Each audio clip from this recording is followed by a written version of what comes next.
Hello and welcome to Road Rush Nation. I'm Terry, your host here, and thank you so much for joining us and being part of the channel. If you'd like to be part of the nation on a regular basis, don't forget to like and subscribe to the channel so you don't miss out on any of the upcoming videos. So I have got something I wanted to share with you on a product most of you probably haven't heard of. It's called a motorcycle drop guard. And no, it's not the same thing as your engine guard. You want to take that advanced course, rider's course, so that you can get better at your slow skills on your bike. You find out about the class and then you discover, hey, you're going to use your own bike. That is rather intimidating because you're thinking, I'm going to be doing these slow maneuvers and I'm going to probably drop my bike and scuff it up. That is not a good, warm, fuzzy feeling. So Aaron was going to take the advanced course and he's going, I ain't going to drop my CVO. I just spent how many tens of thousands of dollars? So we started discovering out there, if you look at any of the police department motorcycle courses, you start looking at the bikes and you're going, hey, they've got the bars wrapped. Motorcycle drop guards are used by police departments all over the country to protect the bikes during training. You'll see, even here from our Miami, this is from Miami, they've got the drop guards here on the engine guards, and you'll notice that even the fairings are taped up. So this is not uncommon to be used to help protect these bikes during the training. These officers are practicing on day 2, just walking their bike and getting used to it. You're going to see an example of why these drop guards are so valuable to protect the bikes. Let's just take a quick look.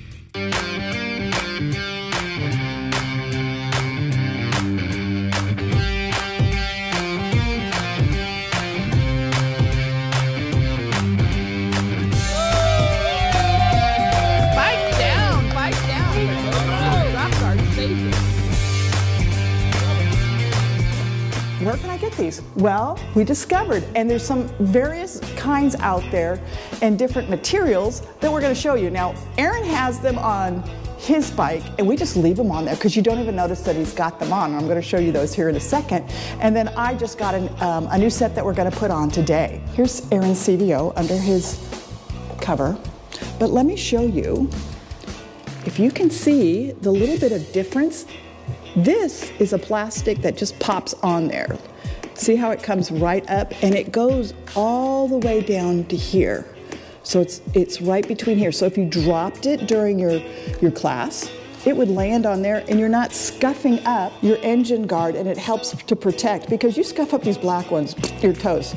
The chrome, you don't notice it so much, but the black you really do. So this is a plastic cover, and I'm going to show you, this is on the front, so then you also have it for your saddlebags also. Let me see if you can get a kind of a good look at that. It's kind of hard because we're on black, and I don't want to necessarily pop them off for them. Let me show you on the back. You'll really kind of notice it on the back. See this? It's plastic. Can you hear that? It's plastic, and it just goes over, and you don't notice it. So if you drop the bike, it's going to scuff on here. Now, I want to say Aaron found these online, but they were like 40 bucks. There's a lot of companies out there, so look for drop guards for your bike. So when I got my new Arctic Glass, I wanted to get those same type of drop guards for my bike, and I went out hunting. I didn't necessarily want the plastic look because it is an Arctic Glass, it's a limited edition bike. So I went out and went hunting, and I found a company called Motorcycle Drop Guard Products, and they're out of Texas. I'll have a link below to their company, and I was like, okay. Now, mind you, Aaron's cost $40, $50, less than $100, I want to say. And then I go out and I start hunting. Well, when I start hunting, it usually costs more money just because I seem to find all the expensive stuff. Mine, that's metal and it's heavy, and it will clamp. It clamps onto the bike and the bars. And these will work on your chop engine guards also. We're going to put these on today. Now, mine do not just cover the engine guard and the bags. It also has a skid plate for your primary cover, that area. Less than 100. Mine was about 300. It's powder coated black. You can get the chrome. They have both, but you can hear the difference, okay? This is heavy poo-poo. And I'm gonna put it on so that it protects my bike. If I decide that I'm going to go take that advanced course, which I know I will be doing that, then I've got it protected. I don't have to be so concerned about dropping it and scuffing it all up that way. A $300 investment so that I can practice my slow riding skill. Your really slow speed skills is one of those things that you really want to master. I can do that now with this great product. So Aaron's gonna do an install for me because he likes to do that stuff for me. This I could have done, but I have no problem doing our projects together. The more we do together, the better. Totally enjoy doing the projects together with him. Let's get these put on and I can show you how they looked on the finished product on my bike. Now remember, Aaron's are little plastic, so they just pop on. He's never had those come off. He's had those on for a couple of years. They don't come off. Those are budget friendly, 100 bucks. Terry goes out and finds the expensive stuff. And this is called the Ride Like a Pro series is the name of the setup that I have. And like I said, it was about 300 bucks. So.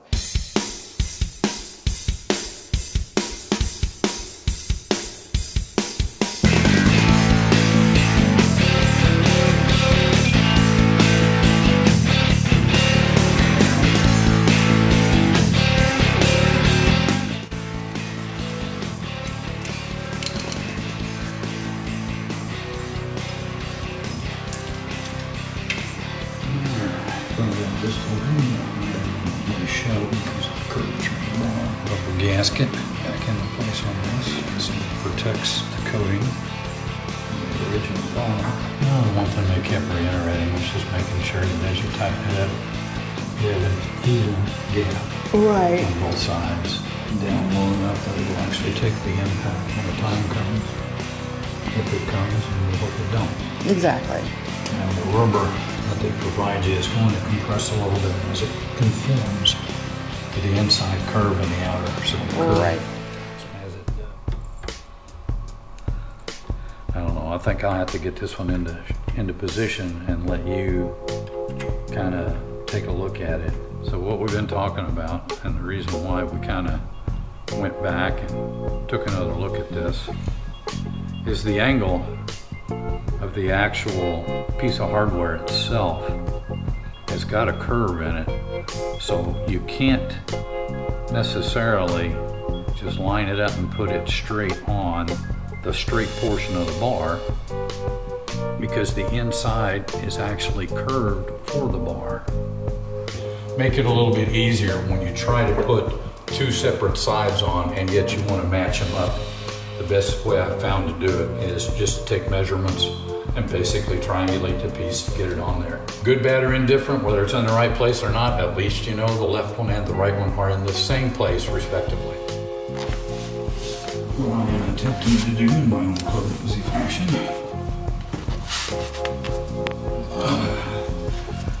Oh, baby, sure could go with one of those lifts that guy was talking about.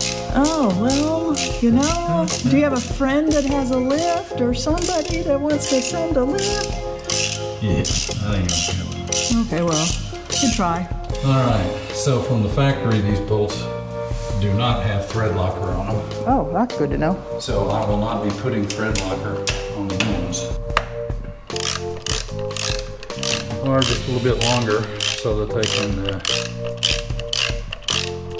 So did you tell which bolt? So it's the 5 o'clock bolt and the other basically the 5 and 7.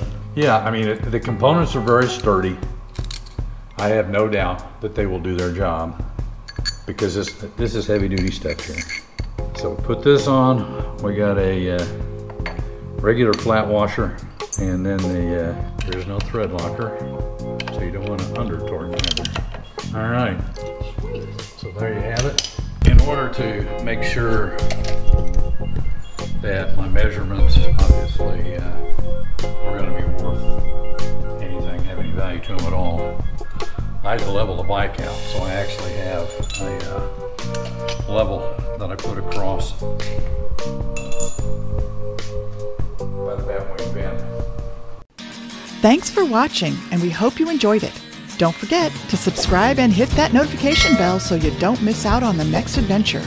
Take care, ride safe, and enjoy life. Remember, life's too short, so let's go ride.